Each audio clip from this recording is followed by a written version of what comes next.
सिंध में एक दफ़ो वरी गवर्नर राज जूं ॻाल्हियूं थियण लॻियूं आहिनि। MKM जो वफ़द सुभाणे वज़ीर आज़म सां अहम मुलाक़ात में सिंध में गवर्नर राज लॻाइण जी तजवीज़ ॾींदो। वज़ीर आज़म इमरान ख़ान सां MKM पाकिस्तान जी वफ़द जी अहम मुलाक़ात सुभाणे थींदी। MKM वफ़द जी सरबराही ख़ालिद मक़बूल सिद्दीकी कंदो, जॾहिं त मुलाक़ात में गवर्नर सिंध इमरान इस्माइल, आमिर ख़ान ऐं ॿिया बि शामिल हूंदा।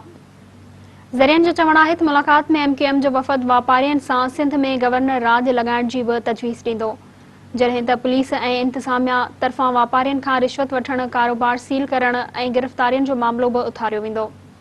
ज़रियनि जो चवणु आहे त मुलाक़ात में जाली डोमिसाइल, बैड गवर्नेंस, आदमशुमारी, कोटा सिस्टम ऐं ॿिया मामला बि उथारिया वेंदा। वाज़े रहे त सिंध हुकूमत जी पॉलिसियुनि खां नाराज़ वापारियुनि गवर्नर राज लॻाइण जो मुतालबो कंदे चयो हुयो त ज़ुल्म जी इंतिहा थी वई आहे।